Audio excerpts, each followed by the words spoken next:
Amsterdam, spring 1971.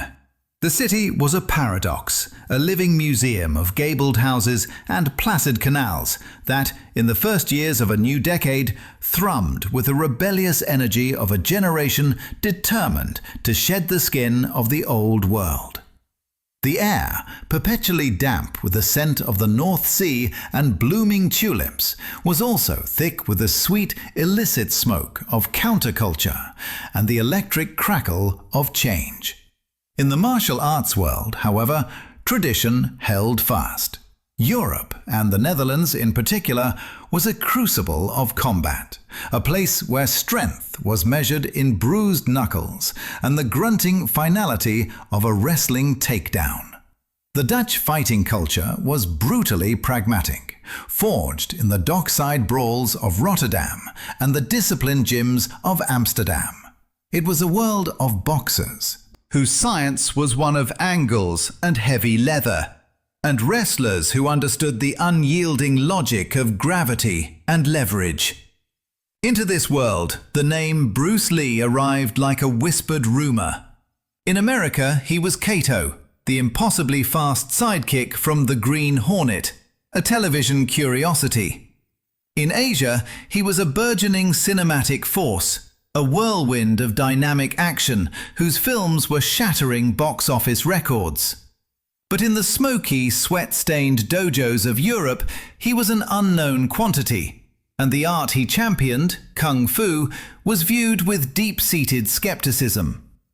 To the European martial purist, kung fu was a performance. It was aesthetically pleasing, a series of flowery movements and elaborate choreographed dances that belonged on a stage, not in an alley or a ring. They saw the wide stances, the circular blocks, the exotic animal forms, and they dismissed it as beautiful but utterly ineffective against the straightforward, bludgeoning reality of a well-thrown right hook or a Greco-Roman suplex. A local boxing promoter, a man with a face like a roadmap of old fights, was famously quoted in a sports paper. "You can do your crane and tiger poses all you want, but a jab to the nose works every time. It's simple physics."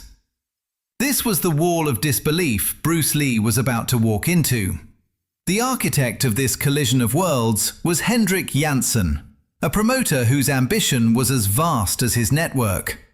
Janssen was a creature of the Amsterdam fight scene, a former bare-knuckle fighter who had transitioned into the more lucrative, if only slightly more legitimate, world of promotion. He had a nose for spectacle and an instinct for the shifting tastes of the public.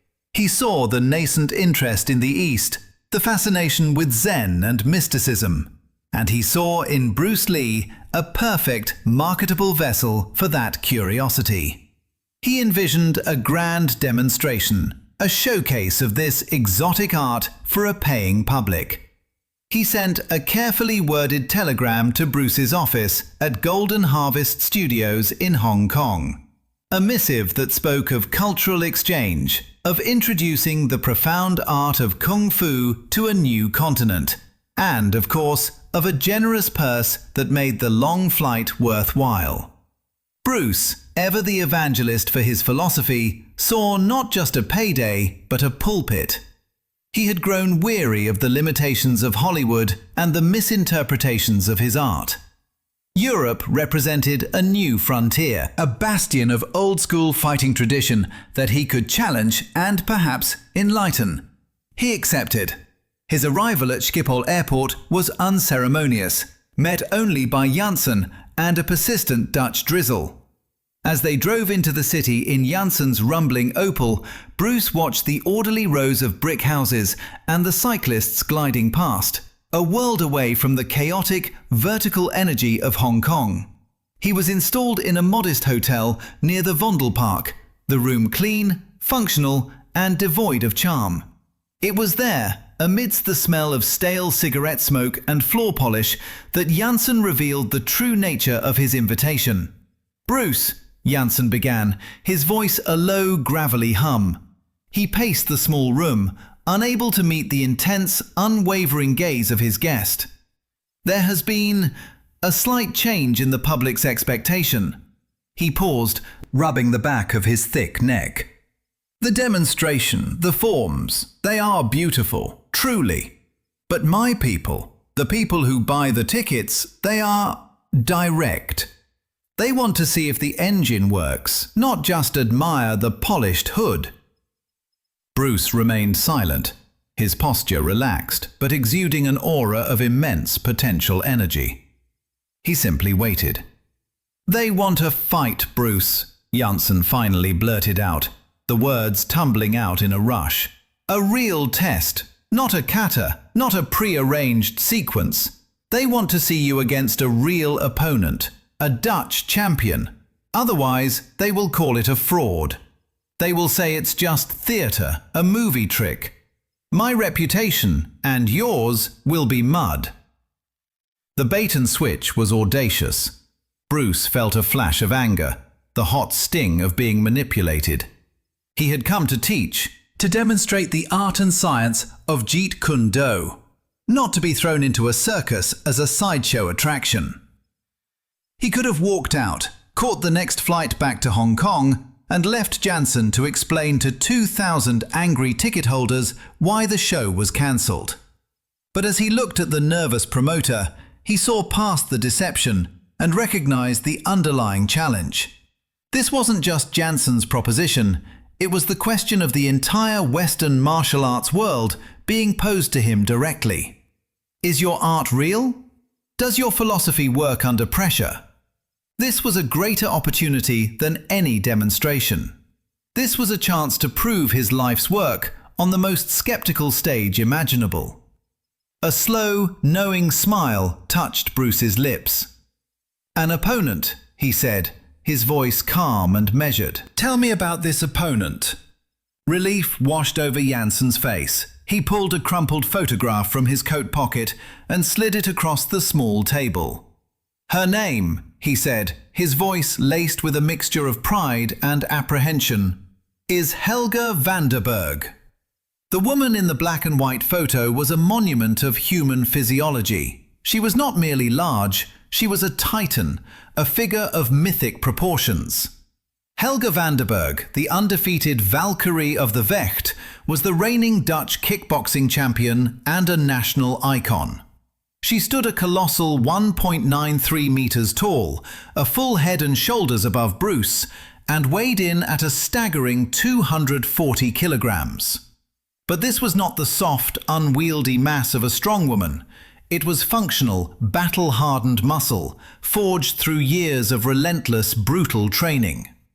Her backstory was the stuff of local legend. A farmer's daughter from the northern provinces, she had been an outcast for her size, until she discovered the one place her physical gifts were not just accepted, but celebrated: the ring. There, she was not an oddity, she was a queen. Her record was a litany of broken bones and shattered wills. 18 fights, 18 victories, 17 by knockout. Her style was the embodiment of the Dutch approach, relentless forward pressure. She moved like a glacier, inexorable and crushing. Her signature was the shell defense, a tight guard where she would absorb her opponent's best shots on her powerful arms and shoulders, weathering the storm with little more than a grimace before wading in to deliver devastating knee strikes and clubbing hooks. She trained by flipping tractor tires, sparring with 2 men at once, and running through the muddy fields of her family farm with a calf slung over her shoulders. To the Dutch public, she was a symbol of their nation's strength, unyielding, powerful, and utterly dominant. Janssen had chosen her specifically for the spectacle. The visual contrast alone would be worth the price of admission. The lithe, compact Asian martial artist against the colossal European champion. He half expected Bruce, upon seeing the photograph and hearing the statistics, to refuse. It would be an understandable, even sensible decision. No one would blame him for backing out of a fight against a woman who was, quite literally, nearly 4 times his body weight. But Bruce studied the photograph with the detached curiosity of a scholar. He saw past the intimidating size and focused on the details. The slight imbalance in her stance, the tension in her jaw, the way she held her hands. He saw a fighter who had never been truly challenged, a powerhouse whose entire strategy was predicated on an advantage she had possessed since birth. He saw not a monster, but a puzzle. He looked up from the photo, his eyes clear and focused. "I will fight," Bruce said, his tone leaving no room for negotiation. "But I have 3 conditions." Janssen leaned forward, listening intently. "First, it will be fought under clean rules. No eye gouging, no groin strikes, no biting.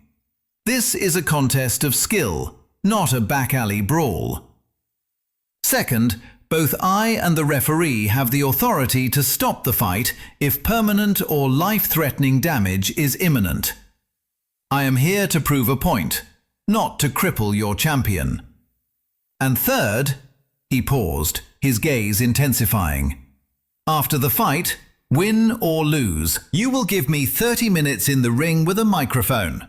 I will explain to the audience the principles I used, the why behind the what. They came for a spectacle. They will leave with an education." Janssen, stunned by the sheer confidence of the conditions, could only nod in agreement. The deal was struck. 2 days later, the Grote Zaal, a cavernous old concert hall repurposed for the event, was packed to the rafters. A thick haze of cigarette smoke hung in the air, catching the bright glare of the overhead lights. The atmosphere was electric, but it was a hostile electricity. The 2,000 fans who had crammed into the venue were not there to be enlightened. They were there to see their national hero annihilate a foreign pretender. The betting was laughably one-sided. Bruce was a Hollywood actor, a dancer who was about to learn a harsh lesson in what a real fight felt like. Chants of "Helga! Helga!" echoed off the walls, a tribal roar of nationalistic fervour. When Bruce emerged from the tunnel, clad in simple black trousers and soft-soled shoes, a wave of boos and jeers washed over him. He ignored it, his focus entirely inward. He walked to the ring with a fluid, relaxed grace that seemed to mock the tension in the air. Inside the ring, the physical contrast that Janssen had envisioned was even more surreal than anticipated. Helga looked like a force of nature, her arms as thick as Bruce's thighs, her shoulders a mountain range of muscle. She paced her corner like a caged bear, snorting steam into the cool air. Bruce, by comparison, was a picture of absolute stillness. He stood in his corner, eyes closed, a becalmed ocean amidst the storm. He had not been idle for the preceding 48 hours. While Helga had continued her brutal training regimen, Bruce had engaged in a different kind of preparation. Janssen had procured what little footage of Helga's fights existed. Grainy, flickering 8mm films that showed the same story over and over. Bruce watched them for hours in his quiet hotel room, not as a fighter looking for an opening, but as a physicist studying a system. He broke down her movements, her timing, her habits. He saw the pattern Janssen had described, but he saw it on a deeper level. Helga won through attrition. Her shell defense was effective because no one had the stamina or power to break through it. She would absorb punishment, moving forward like a tank, pinning her opponents against the ropes where their footwork was neutralized, and then crushing them with overwhelming force. Her greatest strength, her inexorable forward momentum, was also her most critical flaw. She was a train on a single track, immensely powerful, but incapable of changing direction quickly. Bruce's strategy would not be to stop the train, but to simply step off the tracks and let it thunder past. The bell rang for round 1. The roar of the crowd was deafening. Helga, as expected, pressed forward immediately, her massive frame eating up the space in the ring. She sought to impose her will, to turn the fight into a test of brute strength, a contest she could not lose. But Bruce didn't retreat in a straight line. He wasn't there to be chased. He began to circle, his movements economical and fluid. He danced on the balls of his feet, staying just outside the range of her heavy, probing jabs. He was gathering information, measuring her breath, her rhythm, the subtle shift of weight that preceded each attack. He was a matador studying the bull, letting it expend its energy in furious, empty charges. The crowd grew restless, their cheers turning to taunts. They saw a man running, not fighting. "Stand and fight, movie star!" a man yelled from the front row. Helga, fueled by the crowd's energy and her own growing impatience, decided to end the chase. She planted her back foot, digging it into the canvas, and unleashed a devastating low kick aimed at Bruce's lead thigh. It was a crippling blow, a signature move designed to deaden an opponent's leg and rob them of their mobility. It had ended several of her previous fights. But as her legs scythed through the air, Bruce wasn't there. In the split second she committed her weight, he executed a flawless pendulum step, his body gliding backwards and to the side, the kick missing by a whisper. Before Helga's foot had even returned to the canvas, Bruce pivoted on his rear leg and launched a counter of his own. It was not a power shot. It was a sidekick delivered with the precision of a surgeon's scalpel, the blade of his foot striking the outside of her supporting knee, a targeted strike aimed directly at the sciatic nerve cluster. The impact was not loud, but it was profound. A jolt of white-hot electric pain shot up Helga's leg, from her ankle to her hip. Her leg, the pillar that supported her massive frame, buckled instantly. She grunted in shock and pain, stumbling to regain her balance. A gasp rippled through the arena. It was the first time in 18 professional fights that Helga Vanderberg had been successfully countered during an offensive move. For a brief moment, the colossal, invincible champion looked vulnerable. The bell rang, ending the round, and she limped back to her corner, her face a mask of confusion and burgeoning anger. Round 2 began with a furious intensity. Helga's corner had urged her to use her volume, to swarm Bruce and give him no room to move. Frustration had now replaced her confidence. This tiny man was making her look foolish. She came out of her corner like a storm, unleashing a furious flurry of jabs and hooks, intending to overwhelm him with sheer output. But Bruce moved with the economy of water, flowing around her attacks. He slipped under a hook, parried a jab with a gentle redirection, and weaved away from a haymaker. He wasn't just dodging, he was making her miss, forcing her to expend enormous amounts of energy punching at empty air. With each miss, her frustration mounted, her movements becoming wilder and more predictable. Sensing an opportunity, she committed everything to a powerful knee strike, hoping to catch him as he circled. As her knee came up, aimed at his solar plexus, Bruce moved in, not away. In a stunning display of biomechanical genius, he used his lead hand to cup her rising ankle, while his other hand guided her thigh. He didn't try to stop the 240 kilograms of force, he simply redirected it. Simultaneously, he shifted his own shoulder into her hip, using her own forward momentum against her.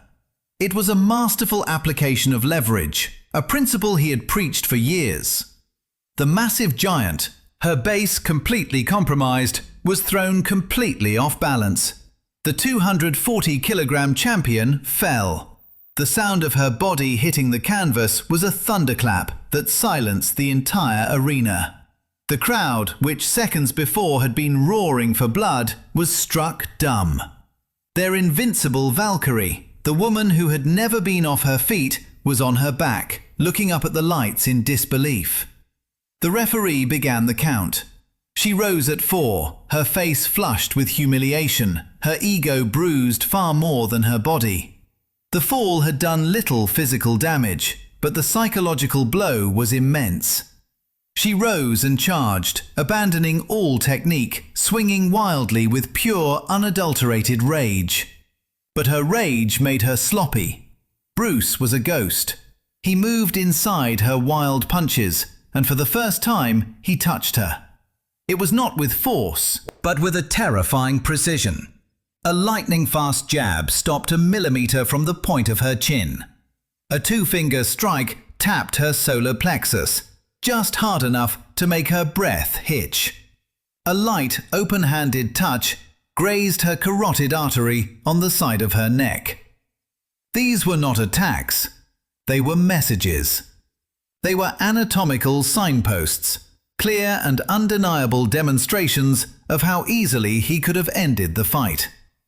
He was showing her, and the 2,000 people watching, that he was in complete control. He was choosing not to harm her. Round 3 began, but the fight was already over. Helga was exhausted, her lungs burning, her massive muscles screaming from the effort of chasing a shadow. The physical toll was great, but the mental exhaustion was greater. The certainty of her own power, the foundation of her entire fighting career, had crumbled. She was fighting an opponent she could not hit, who moved in ways she could not comprehend. Bruce saw the change in her eyes.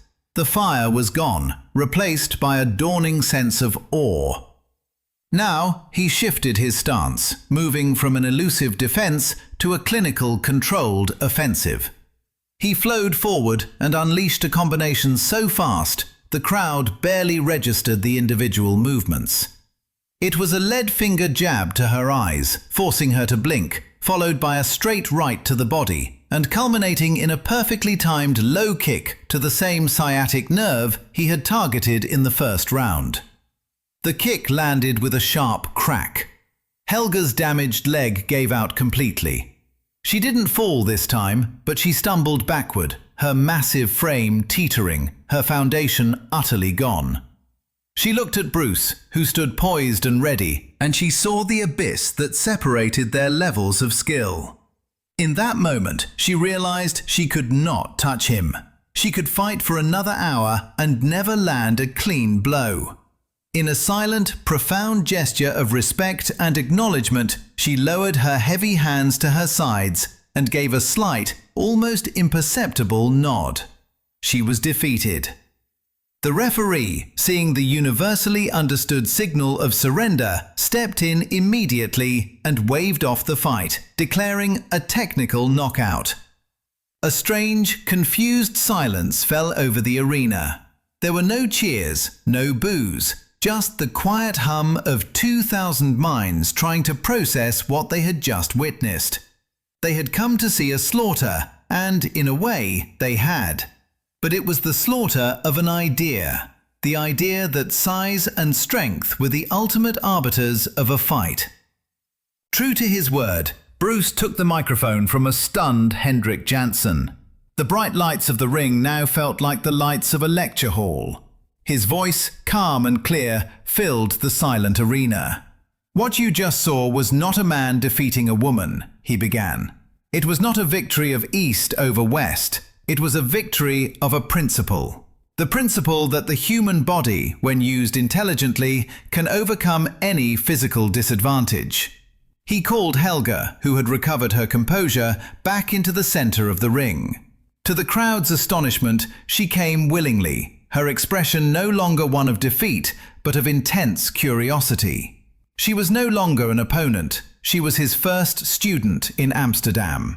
Using her massive frame as a teaching aid, Bruce spent the next 45 minutes transforming the fight arena into a classroom. He broke down the very techniques he had just used. He demonstrated how he had used leverage to throw her, showing the boxers in the crowd how a small, correctly applied force could disrupt a larger structure. He explained interception, the principle of Jeet Kune Do, demonstrating on a willing Helga how to strike an opponent's limb as it is attacking. He talked about timing, rhythm and biomechanics, turning martial arts from a brutal spectacle into an understandable science. The skepticism of the Dutch crowd melted away, replaced by a profound and audible respect. The jeers and catcalls were replaced by thoughtful questions. The hostile mob had become an attentive seminar. Helga herself was his most rapt pupil. She would later credit this educational humiliation as the turning point of her career. She began to incorporate the principles of fluidity, timing, and interception into her own overwhelming strength. She became an even more dominant champion, winning her next 12 fights with a newfound skill and intelligence that made her truly unbeatable. When Bruce Lee passed away suddenly in 1973, a shockwave went through the martial arts world he had so radically transformed. Among the fighters, actors, and disciples who flew to Hong Kong to honor him was the imposing figure of Helga Vanderberg. Surrounded by reporters, she tried to explain what that night in Amsterdam had meant. "He didn't fight me," she said, her voice thick with emotion.